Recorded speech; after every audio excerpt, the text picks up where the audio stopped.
Welcome to Sleepy Case Files, a place where quiet storytelling meets mysterious cases.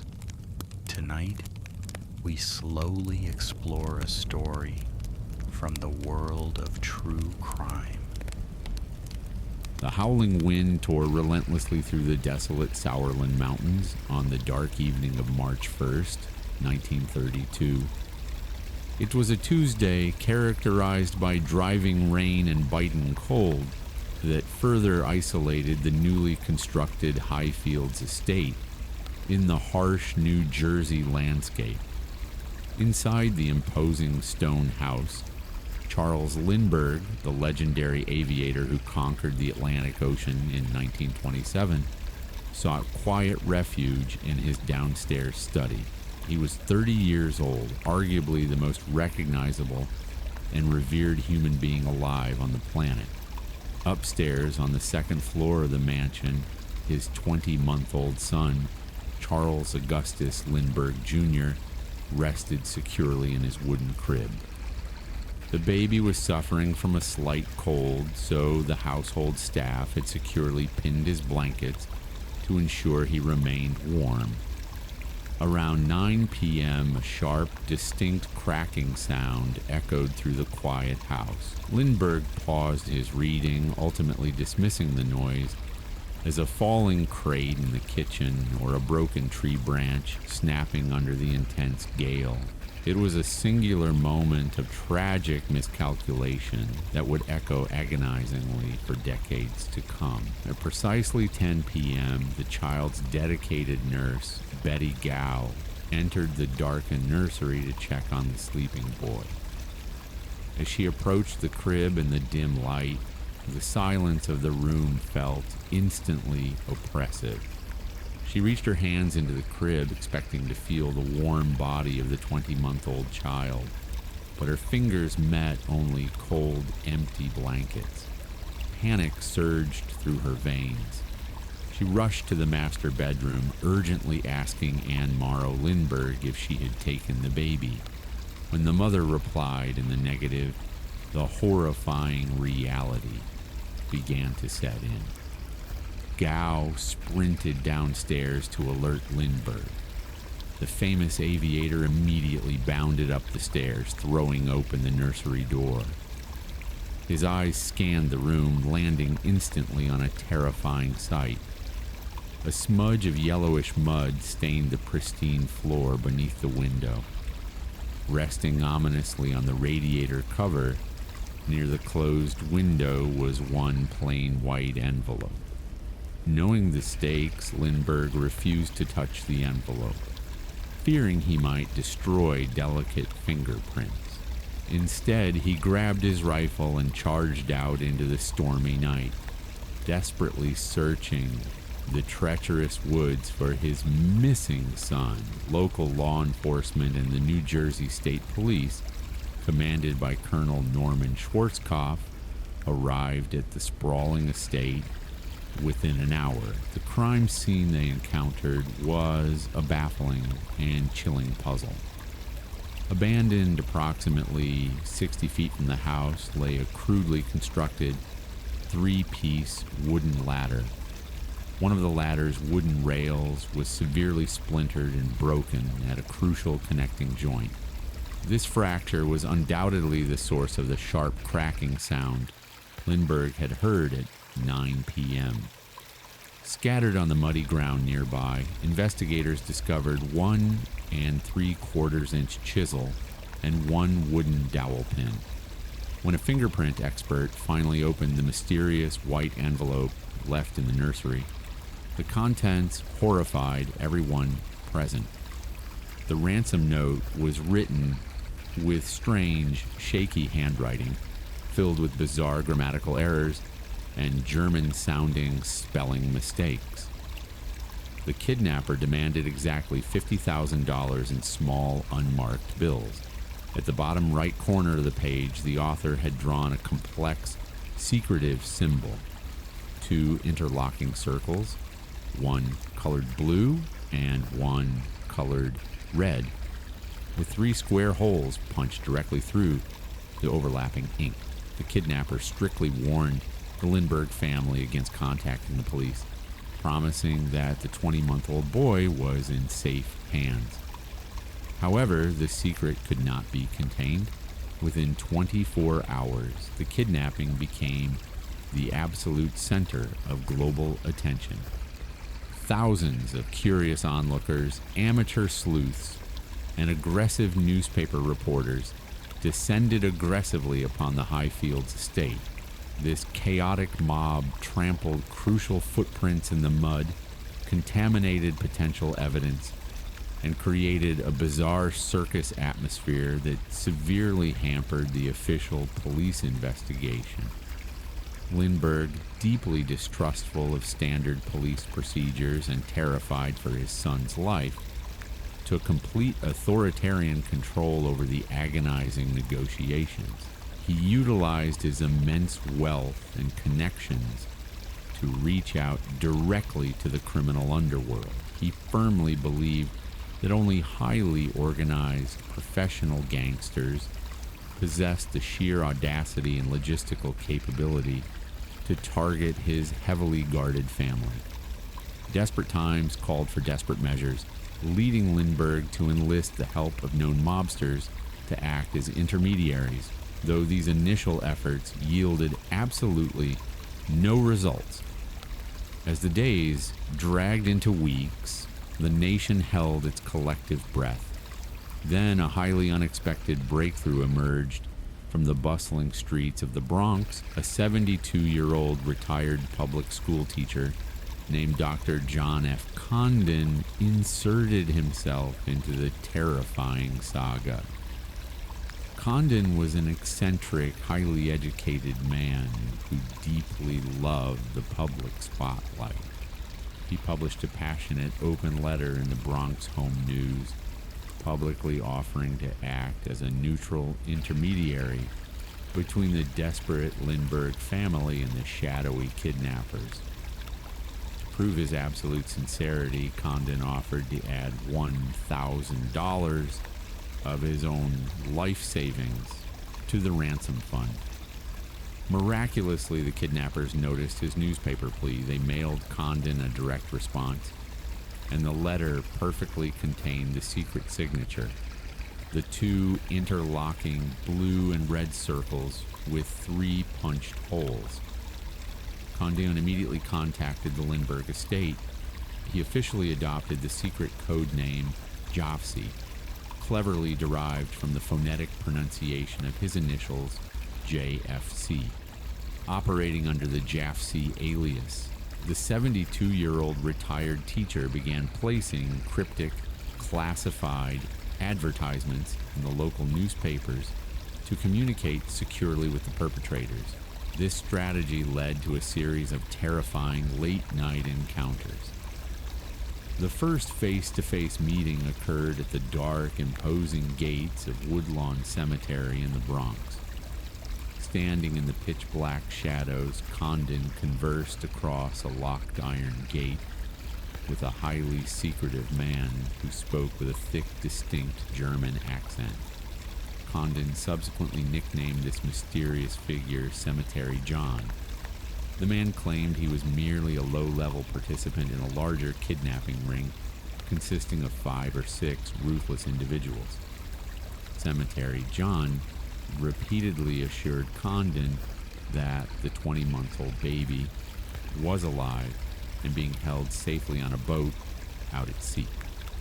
To definitively prove their possession of the child, the kidnappers mailed a small package to Condon's Bronx residence.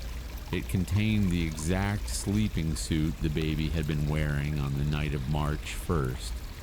Lindbergh immediately and tearfully identified the returned sleeping suit, confirming it belonged to his son. This tangible proof reignited his fading hopes, but the kidnappers callously capitalized on his desperation.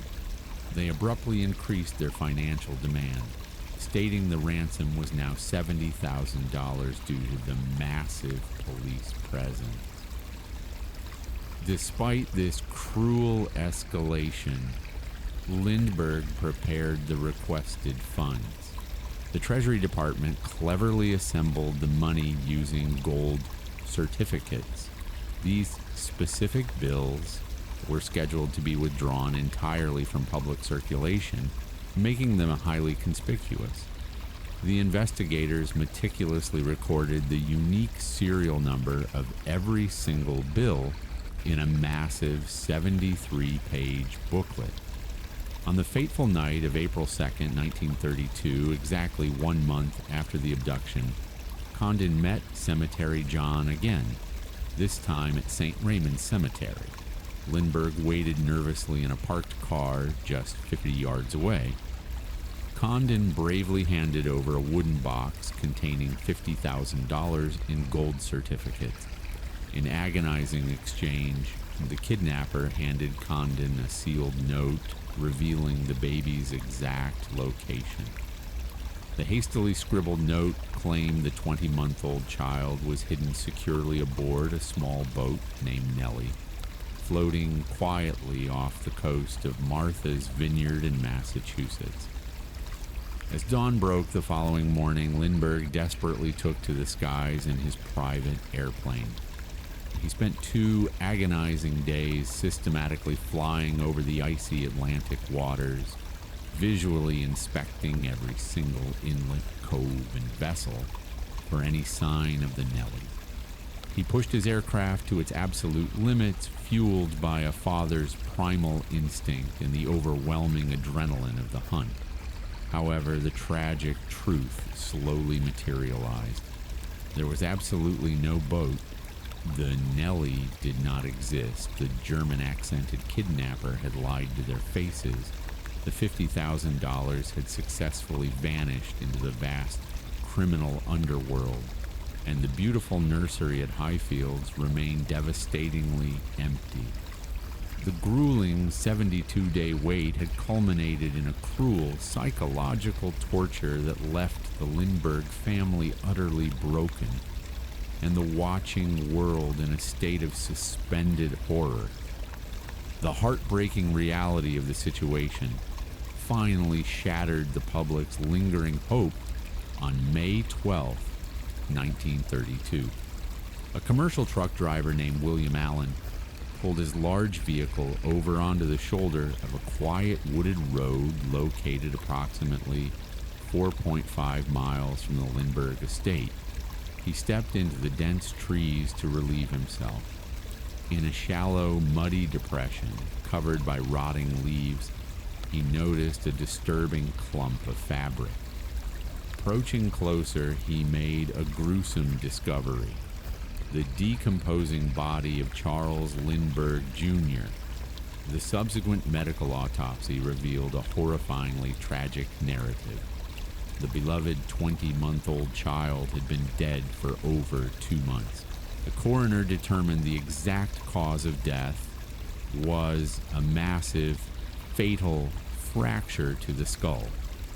Investigators theorized that when the wooden ladder violently broke during the kidnapper's descent, the criminal either accidentally dropped the struggling child, or the baby's fragile head violently struck the unforgiving stone windowsill.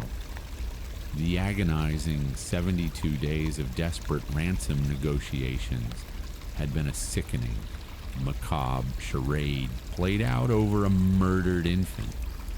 The grisly discovery transformed the nation's profound grief into a burning, insatiable demand for absolute vengeance. The United States Congress swiftly enacted the Federal Kidnapping Act, commonly known as the Lindbergh Law. This pivotal legislation explicitly made kidnapping across state lines a severe federal offense, granting the FBI complete jurisdictional authority to pursue such heinous crimes.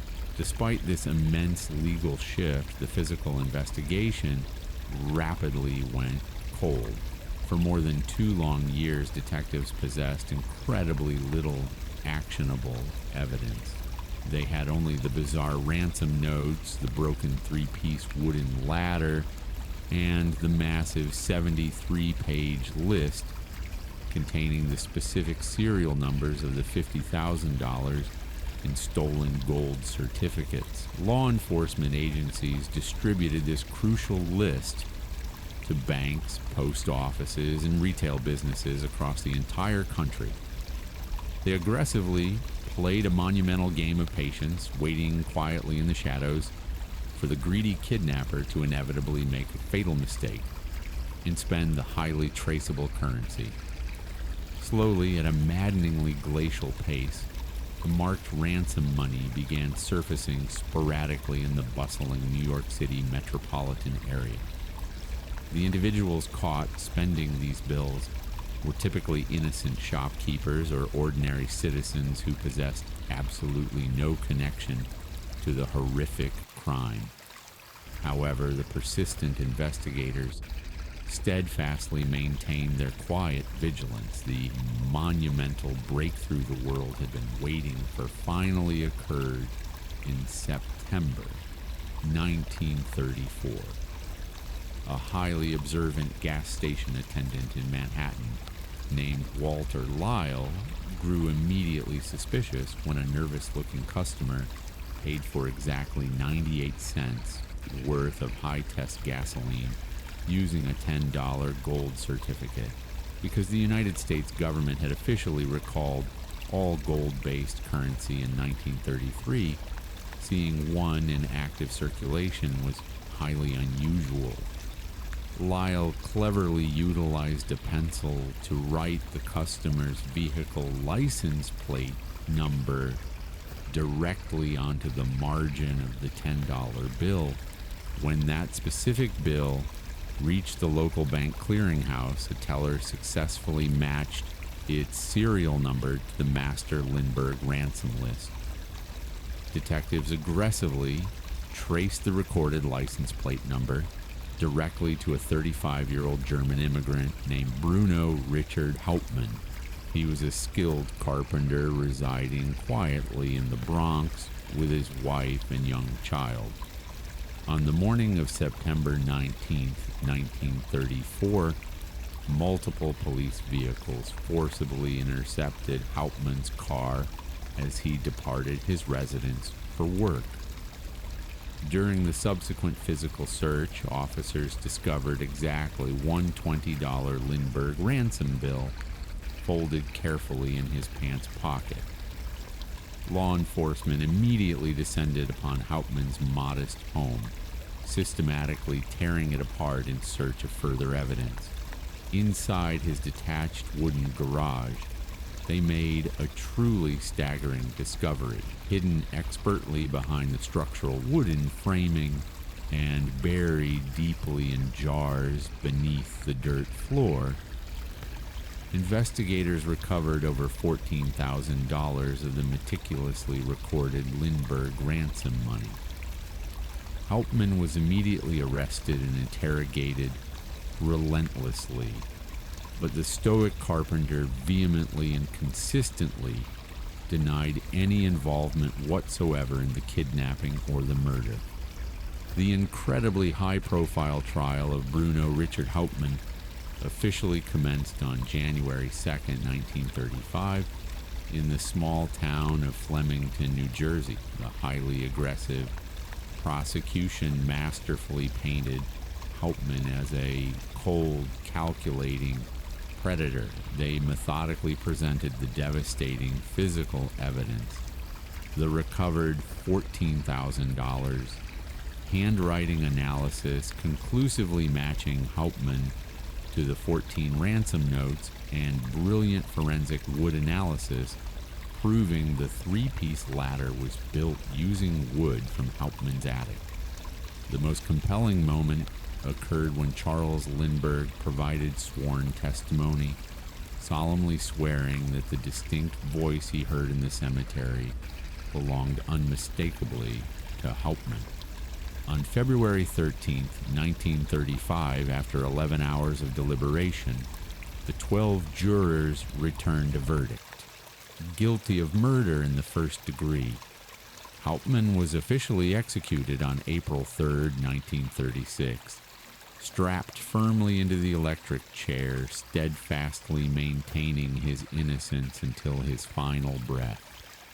The agonizing 1932 kidnapping forever shattered the comforting illusion of safety, leaving behind a tragic, enduring mystery that continues to haunt the American consciousness